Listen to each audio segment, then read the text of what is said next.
নমস্কার সবাইকে বন্ধুরা, আজকে ৩রা জুলাই ২০২৪ ইংরেজি ত্রিপুরা দর্পণ পত্রিকায় উঠে আসা কয়েকটি হেডলাইন হল: হাতরাসে পদপিষ্টে ১১৬ জনের মৃত্যু, স্মার্টফোনের টোপ ছাত্রছাত্রীদের উপর আর্থিক বোঝায় অসন্তোষ, স্কুলে শাসক নেতার গুন্ডামি মারধরে আহত ৮ ছাত্রী, মুখ্যমন্ত্রীর সফরের দিনে পানিসাগরে পথ অবরোধ, নিয়োগ বন্ধের প্রতিবাদে স্কুল বন্ধের প্রতিবাদে বাম যুবকরা, স্কুল বন্ধের সিদ্ধান্ত বাতিলের দাবি জানাল প্রদেশ কংগ্রেস, কমলাসাগর সীমান্ত হাট ফের চালু হচ্ছে।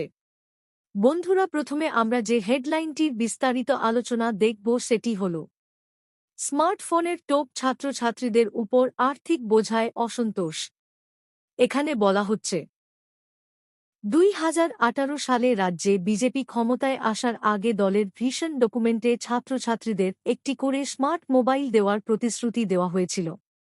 পরবর্তী সময়ে সরকার প্রতিষ্ঠিত হওয়ার পর মুখ্যমন্ত্রী বিপ্লব কুমার দেবের সময়কালেও অনেক কলেজ পড়ুয়াদের হাতে স্মার্টফোন তুলে দেওয়ার লক্ষ্যে ৫,০০০ টাকা করে আর্থিক সহায়তা করা হয়েছিল। সেই একই প্রকল্প আবার নতুন নামে উদ্বোধিত হল। মঙ্গলবার তথ্য প্রযুক্তি ভবনে মুখ্যমন্ত্রী যুব যোগাযোগ যোজনা বিশেষ প্রকল্পের সূচনা করেন তথ্য প্রযুক্তি মন্ত্রী প্রণজিৎ সিংহ রায়। এই প্রকল্পের উদ্দেশ্য সম্পর্কে রাজ্য সরকারের বক্তব্য: ভারতকে ডিজিটাল দেশ হিসেবে গড়ে তুলতে যুব সম্প্রদায়কে তথ্য প্রযুক্তিগত দক্ষতায় সমৃদ্ধ করতে হবে। তাহলেই প্রধানমন্ত্রী নরেন্দ্র মোদীর ডিজিটাল ভারত গড়ার লক্ষ্যকে বাস্তবায়িত করা যাবে। এই লক্ষ্যেই কেন্দ্র ও রাজ্য সরকার একযোগে কাজ করছে। যুব সম্প্রদায়কে তথ্য প্রযুক্তিগত দক্ষতায় সমৃদ্ধ করতে ২০১৯ থেকে ২০ শিক্ষাবর্ষ থেকে স্নাতক ছাত্র-ছাত্রীদের স্মার্টফোন ক্রয়ে সহায়তা করা হচ্ছে।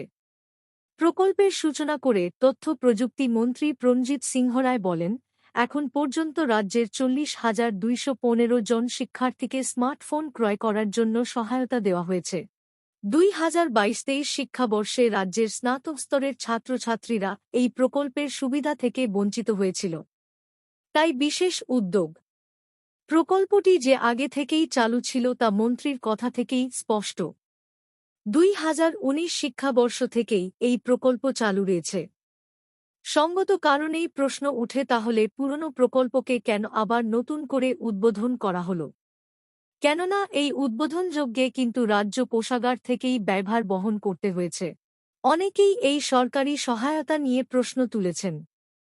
সরকারি সহায়তা নিশ্চয়ই যাদের স্মার্টফোন কেনার ক্ষমতা নেই সেই ছাত্রছাত্রীদের কথা মাথায় রেখেই। কিন্তু প্রায় সবাই জানে আজকাল ৫,০০০ টাকা দিয়ে স্মার্টফোন কেনা কোনোভাবেই সম্ভব নয়। ৫,০০০ টাকা দিয়ে যদি কোনো স্মার্টফোন পাওয়া যায় তবে তা কতটুকু কাজ দেবে তা প্রায় সবাই জানেন। মোটামুটি মানের একটি স্মার্টফোন কিনতে গেলেও কমপক্ষে ১০,০০০ টাকা খরচ করতে হয়। অর্থাৎ দুঃস্থ কোনো ছাত্রছাত্রী প্রথমে ১০,০০০ টাকা দিয়ে মোবাইল কিনবে, তারপর সেই কেনার রসিদ সরকারের কাছে জমা দিলে ৫,০০০ টাকা সহায়তা পাবে। এক্ষেত্রে প্রকারান্তরে ওই দুঃস্থ ছাত্রছাত্রীদের ওপর আর্থিক বোঝাই নেমে আসছে।